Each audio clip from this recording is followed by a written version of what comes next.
Hey everyone, welcome to Next Up Live. This interview series is all about cybersecurity, fintech, and an inside look at NXTsoft. I'm Ben Hallbrooks, your host, and I get to interview every week someone from our company. This week is a Cyber Week, which is fun, and I get to welcome Ryan Whitley on with me. Ryan, thanks for joining me. Hey, thanks for having me. I will say Ryan is a software engineer at NXTsoft.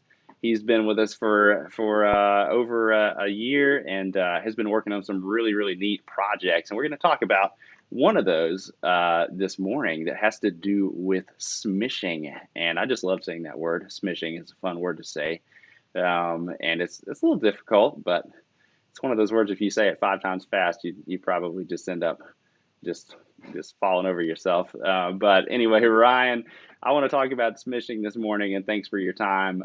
Let's go with the first of all. Let's just define it. I mean, what when we say smishing, what are we talking about? Yeah, so it's really a mashup of words of SMS and phishing. And, phishing is a scam where, some scammers going to try and coax you to get your information over, personal or business information. Um, and in particular, smishing is where they're trying to coax you over text message. Absolutely. So SMS phishing, we just mash it up together and we get smishing. You know what? This is Cybersecurity Awareness Month, also, and that is October. So this is a great time to be talking about this. Smishing, I know, is really on the rise, and so I want to talk about why do we see that kind of rapid rise and increase in smishing attacks, and what makes them so effective? Yeah, so I think texting is, a preferred tool of communication by far, for personal and business use. And, scammers see that, you see stats on that and find it as a good way to, get information. Also, there's been studies on how we're more conditioned to respond to text messages as opposed to emails. It's very simple to ignore an email, but for some reason, we're more likely to respond to a text message. Yeah, absolutely. I know that's the case in my life, but yeah, I was Yeah, looking at some stats about open rates and response rates. You know, like you say, for text messages versus emails, and of course they're much higher for text messages. So this just means it's a much more likely, I guess, attack vector for someone who's trying to rope you into a scam, right? yeah, of course.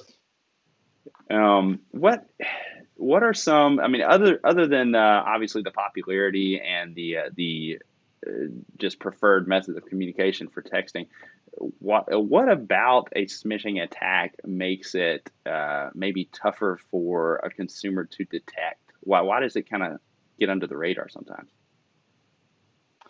Yeah, so we've seen lately a lot of businesses and personal services that we use. They'll use your phones for authentication or give you a notification.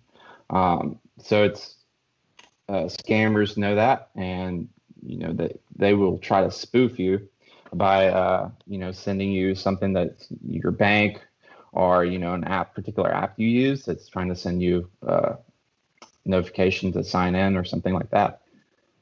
Yeah, I think, a lot of times we see in cybersecurity, what we see is that when technology is kind of developing and businesses and organizations are starting to use new tools, maybe they don't fully think through the security implications, and attackers are kind of on the front lines of that, utilizing, copying, mimicking maybe that technology and exploiting its weaknesses. So we're playing catch up, and I think that is definitely the case. I think with filtering out smishing attacks as well. But let me go here. So it's probably pretty clear from a consumer standpoint what the risks are for a smishing attack.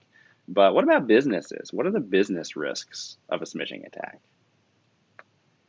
Yeah, so we know a lot of business is done on our phones now. Um, and in particular, I would say that, the same way you receive a faulty email from your business account, you can receive a faulty text message, claiming to be some service you use for your business, or it could be a personal service. But there's a correlation between, people who have, less than adequate security practices who fall for a smish or a fish, smish or a fish. Kind of hard to say. That also have weak security practices, and for example, like using the same password. So you might use the same password for your bank that you would use elsewhere, for your business, and scammers will try to access both of those. Yeah. I know a lot of people that even people who are really aware of cybersecurity and keeping an eye out for things that may be fake, that may be false, that may be scams.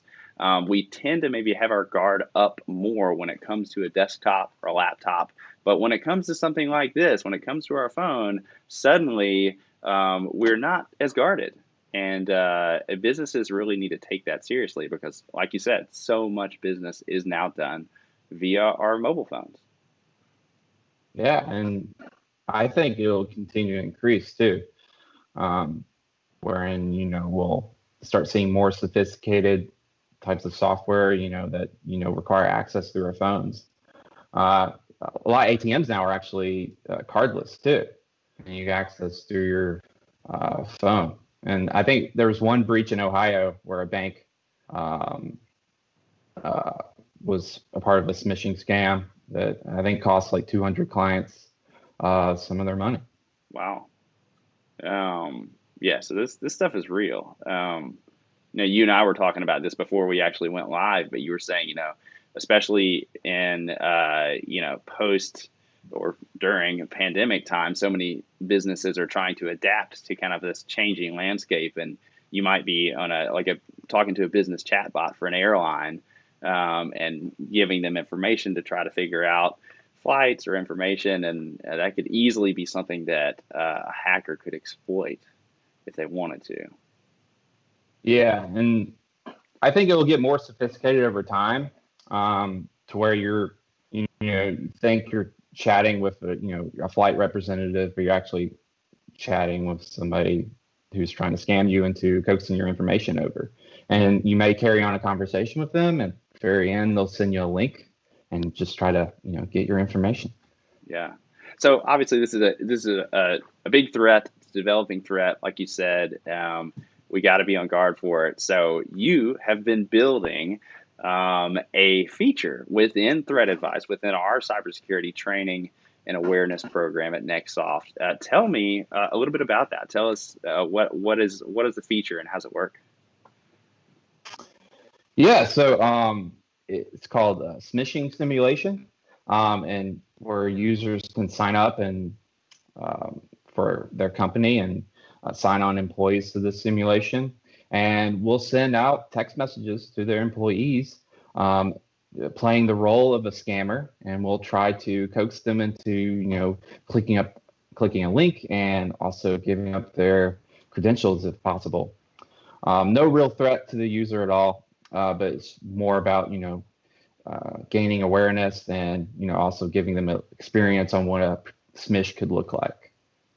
That sounds pretty fascinating. I hope that we do that internally as well, because of course, I had a previous interview with someone in operations talking, Elizabeth Jaimez, talking with her about phishing simulations and how they can be so sneaky, even with our own company. So I'd love to see this happen within NXTsoft as well, and see if how well we do as a business, as a company. So we'll have templates for particular messages, and we'll try to get pretty clever with them. Excellent. All right. Well, that's a good preview of that. Ryan, I don't want to take too much more of your time, but I know that this smishing simulation feature is rolling out. You and the rest of your team have been working on that for a while. I'm excited about it. I hope users are as well.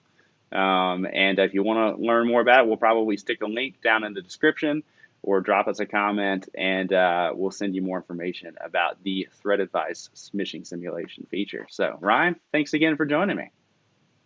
Yeah, thank you. All right. Thanks everyone for watching. We will see you next week.